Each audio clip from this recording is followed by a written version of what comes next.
दोस्तों, आज आपको लियो टॉल्स्टॉय की एक बहुत ही प्रसिद्ध कहानी बताने जा रहा हूँ, जिसमें बताया है प्रार्थना क्या है और कैसे करना चाहिए। पुराने रूस में 3 फकीर बहुत प्रसिद्ध हो गए। वे इतने प्रसिद्ध हो गए कि वहाँ का जो सबसे बड़ा पद चर्च के पादरी का था, उसको उन तीनों फकीरों से बड़ी ईर्ष्या होने लगी, क्योंकि धीरे धीरे लोगों ने चर्च में आना ही बंद कर दिया था।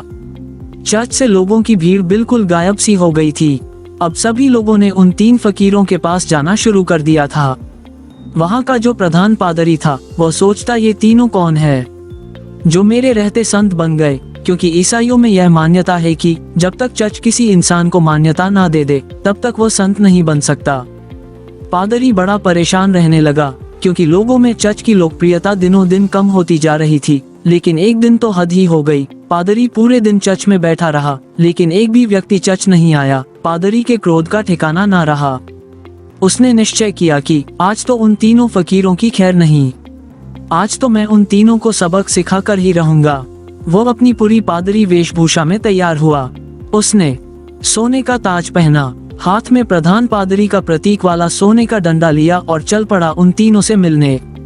वे तीनों एक बड़ी सी झील के उस पार रहा करते थे। पादरी एक नाव में बैठकर झील के उस पार पहुंचा। थोड़ा आगे चलने पर उसे एक बड़े से पेड़ के नीचे 3 सीधे साधे इंसान बैठे हुए दिखाई दिए। वो तीनों पालकी मारकर चुपचाप उस पेड़ के नीचे बैठे हुए थे। पादरी ने उनके पास जाकर कहा, क्या तुम तीनों ही प्रसिद्ध संत हो, जिनके कारण लोगों ने मेरे चर्च में आना बंद कर दिया? उन तीनों ने कहा, संत? अरे नहीं नहीं, हम किस बात के संत? हम संत बनने के लायक नहीं है, ये तो यहाँ के लोग कहते हैं। हम तीनों संत हैं, पता नहीं किसने झूठी अफवाह फैला दी है, जिसे सुनकर लोगों की भीड़ यहाँ आई है। हम तो रोज उन्हें मना करते हैं। हमने कहा मत आया करो, लेकिन हम जितना मना करते हैं, भीड़ उतनी ही बढ़ती जा रही है। हम इस भीड़ से परेशान हो चुके हैं, ये भीड़ भाड़ नहीं रुकती। हम तो एकांत में रहना चाहते हैं। अच्छा हुआ आप आ गए, अब आप ही बचाइए हमें इस भीड़ से। ये सुनकर पादरी तो खुशी से फूले ना समाया। सोचने लगा, ये तो बड़े भोले लोग निकले। खटिया खड़ी कर दूंगा इन तीनों की, आज तो इन तीनों को लाइन में लगा कर ही जाऊंगा। पादरी ने पूछा, लेकिन तुम तीनों करते क्या हो? उन्होंने कहा, कुछ नहीं, बस इस पेड़ के नीचे बैठकर ईश्वर की प्रार्थना करते हैं। पादरी ने पूछा, बाइबल कहाँ है? उन तीनों ने अपना सर नीचे झुका लिया। इनकी तो मैं मटिया मेट कर डालूंगा, पूरे शहर के सामने इनकी बेइज्जती करूंगा। पादरी ने पूछा, तुम लोग प्रार्थना कैसे करते हो? चर्च की प्रार्थना तो तुम्हें याद होगी ना? ये सुन उन तीनों ने फिर से अपना सर नीचे झुका लिया। पादरी ने पूछा, अब क्या हुआ, तुम लोगों ने फिर से अपना सर नीचे क्यों झुका लिया? उन्होंने कहा, क्या बताएं, बड़ी लज्जा आ रही है आपको बताते हुए कि हमें प्रार्थना भी नहीं आई। पादरी ने आश्चर्य से कहा, क्या तुम्हें प्रार्थना भी नहीं आई? उत्तर में उन तीनों ने ना में अपना सर हिला दिया। पादरी ने कहा कि तुम तीनों प्रार्थना कैसे करते हो?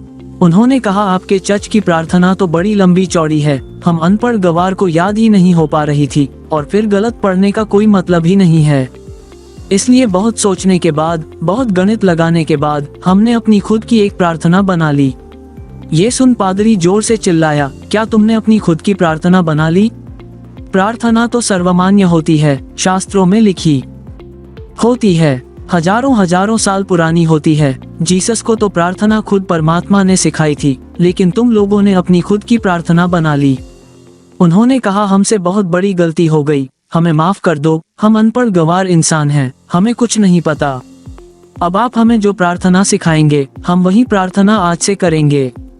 हम आपके पैर पड़ते हैं, हमसे बहुत बड़ी गलती हो गई, हमें क्षमा करें और आप हमें अपनी वाली प्रार्थना सिखाएं। लेकिन पादरी के मन में भी जिज्ञासा जागी कि देखूं तो इन्होंने कौन सी प्रार्थना बनाई है। पादरी ने कहा, पहले तुम लोग मुझे अपनी प्रार्थना सुनाओ। उन्होंने कहा, नहीं महाराज, हम लोगों की प्रार्थना का कोई मतलब नहीं, आप हमें शर्मिंदा ना करें, आप हमें अपनी वाली प्रार्थना सिखाएं। लेकिन पादरी नहीं माना, इसलिए पादरी के बार बार कहने पर आखिर में वह अपनी प्रार्थना सुनाने के लिए राजी हो गए।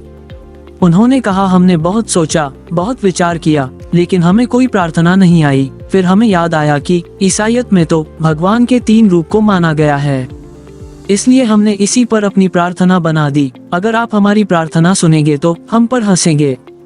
इसके बाद फिर तीनों चुप हो गए।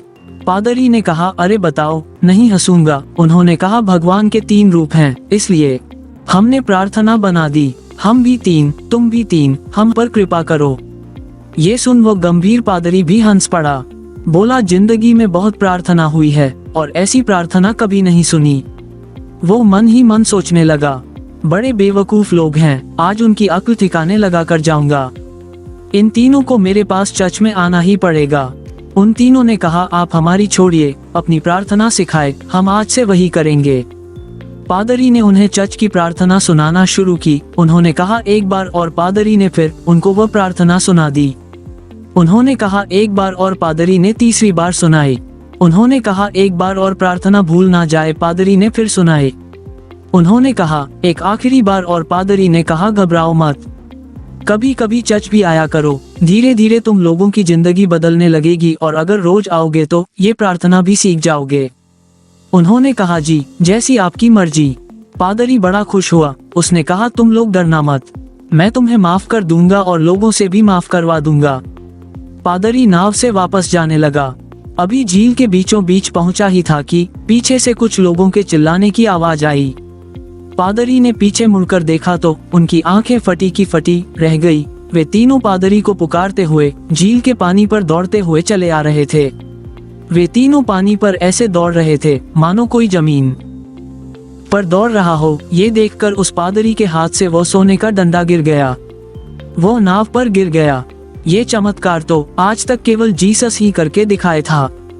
वे तीनों भागते हुए नाव के किनारे आकर खड़े हो गए और पादरी से कहने लगे, आप हमको प्रार्थना एक बार और सुना दो, हम उसे भूल रहे हैं। वो कहता है, ऐसी शुरू होती है। ये कहता है, ऐसी शुरू होती है। मैं कहता हूँ, ऐसे शुरू होती है। हम तीनों में बहस शुरू हो चुकी है। अब हम बहस करें या प्रार्थना करें, इसलिए आप हमें वो प्रार्थना एक बार और सुना दो। पादरी ने तो झुककर उनके पैर पकड़ लिए और कहने लगा, अब तक जो भी बताया है, जो कुछ भी कहा है, सब कुछ भूल जाओ। तुम्हारी प्रार्थना जीती और मेरी हारी। तुम्हारी प्रार्थना ही श्रेष्ठ है क्योंकि वह सुन ली गई है, और सच तो ये है कि अब से मैं भी तुम्हारी वाली ही प्रार्थना करूंगा। गलती तो मुझे हुई है जो मैंने तुम्हारी प्रार्थना को कम समझा, जबकि कमी तो मेरी श्रद्धा, मेरी आस्था में थी, कमजोर तो मेरी प्रार्थना थी। इसलिए आप लोग मुझे क्षमा करें, बड़ा उपकार होगा। वे तीनों फकीर बोलते रहे कि आप एक बार हमें अपनी वाली प्रार्थना और सुना दे, लेकिन वह पादरी चुपचाप अपना सर नीचे झुकाकर वहां से चला गया। ये कहानी हमें सिखाती है कि यह जरूरी नहीं कि हमारे द्वारा की गई प्रार्थना शास्त्रों से ही ली गई हो। वो बहुत प्राचीन ही होनी चाहिए, लाखों लाखों लोगों द्वारा मान्यता प्राप्त होनी चाहिए। अगर हमारी प्रार्थना सच्ची है, सच्चे मन से की गई है, तो वो परमात्मा के द्वारा जरूर सुनी जाएगी। फिर चाहे वो 2 शब्दों की साधारण सी ही प्रार्थना क्यों ना हो। उन 3 साधुओं की कहानी से सीखने को तो हमें यही मिलता है कि हम चाहे कुछ भी करें, लेकिन उसे दिखावे के उद्देश्य ना करें। हम जब भी किसी काम को करें तो हमारी पूरी आत्मा से उस काम में उतर जाना चाहिए। काम के प्रति हमारा पूरा समर्पण होना चाहिए। अगर हम हर काम को इसी तरीका के साथ कर पाए तो हर काम में हमारी सफलता निश्चित है, जैसे कि उन 3 साधुओं के साथ हुआ था। उन्होंने अपनी प्रार्थना को इतने समर्पण भाव के साथ किया था कि प्रार्थना उन्होंने नहीं, उनकी आत्मा ने की थी। फिर उनकी प्रार्थना इतनी सच्ची हो गई कि ईश्वर भी उनकी प्रार्थना को सुने बिना ना रह सका।